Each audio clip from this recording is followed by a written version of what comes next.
बोलो कृष्ण चंद्र भगवान की जय हो, सरस्वती माता की जय हो। तो अर्जुन पूछते हैं भगवान श्री कृष्ण से कि हे प्रभु, इन तीनों गुणों से अतीत हुआ मनुष्य किन लक्षणों से युक्त होता है, उसके आचरण कैसे होते हैं और इन तीनों गुणों का अतिक्रमण कैसे किया जा सकता है।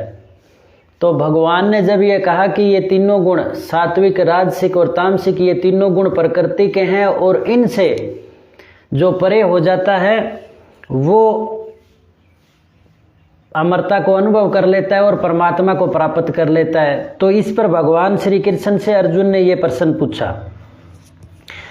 तो श्री भगवान बोले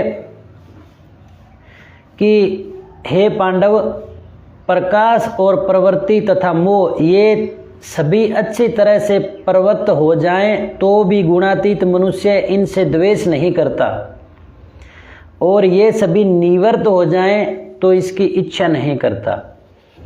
यानी सतोगुण के रूप में प्रकाश, रजोगुण के रूप में प्रवृत्ति और तमोगुण के रूप में मोह, ये तीनों अच्छी तरह से प्रवृत्त हो जाएं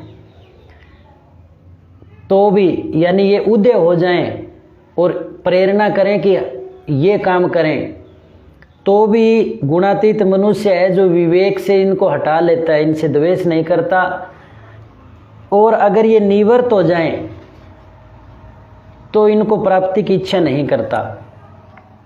अब वो उदासीन हो जाता है, क्योंकि भगवान से पूछा कि उस मनुष्य के क्या लक्षण है, तो उसके ये लक्षण है कि जो उदासीन की तरह स्थित है, जो गुणों के द्वारा विचलित नहीं किया जा सकता तथा गुण ही गुणों में वर्त रहे हैं, इस भाव से जो स्थित है और समय कोई भी चेष्टा नहीं करता।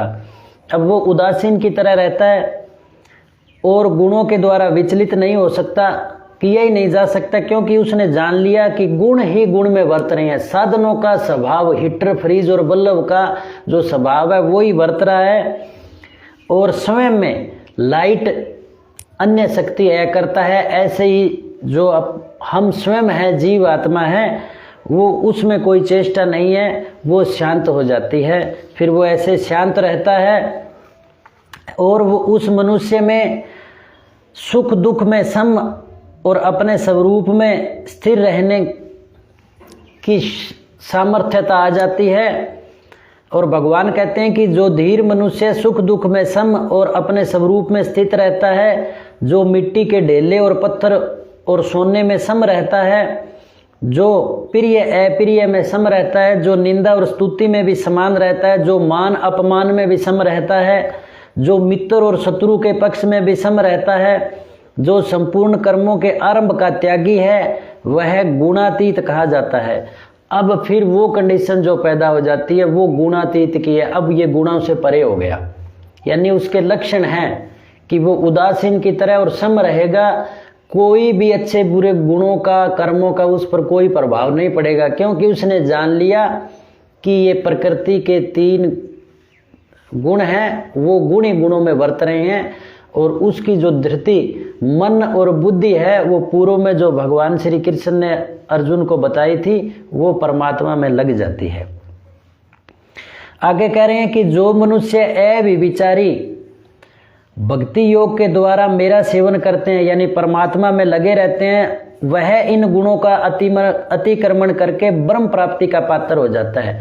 तो भगवान कह रहे हैं कि वो फिर इन गुणों का अतिक्रमण करके ब्रह्म प्राप्ति का पात्र हो जाता है। कौन ब्रह्म प्राप्ति का पात्र हो जाता है? जो लगातार अव्यभिचारी भक्ति योग के द्वारा भगवान का सेवन करते हैं, भगवान का स्मरण करते हैं, भगवान में मन बुद्धि और चित्त को लगाते हैं। अब कह रहे हैं क्योंकि ब्रह्म का और अविनाशी अमृत का तथा शाश्वत धर्म का एकांतिक सुख का आश्रय मैं ही हूँ, यानी वो भगवान को प्राप्त हो जाते हैं। अर्थात वो कह रहे हैं कि वो ब्रह्म प्राप्ति को प्राप्त हो जाते हैं। अब भगवान कह रहे हैं कि ब्रह्म प्राप्ति, ब्रह्म का और अविनाशी अमृत का और शाश्वत धर्म का और एकांतिक सुख का आश्रय मैं ही हूँ। यानी वो भगवान से ही उत्पन्न होते हैं और वो स्वयं भगवान ही है। तो इसलिए वो परमात्मा प्राप्ति के पात्र हो जाते हैं, अर्थात वो परमात्मा को प्राप्त कर लेते हैं। बोलो कृष्ण चंद्र भगवान की जय हो।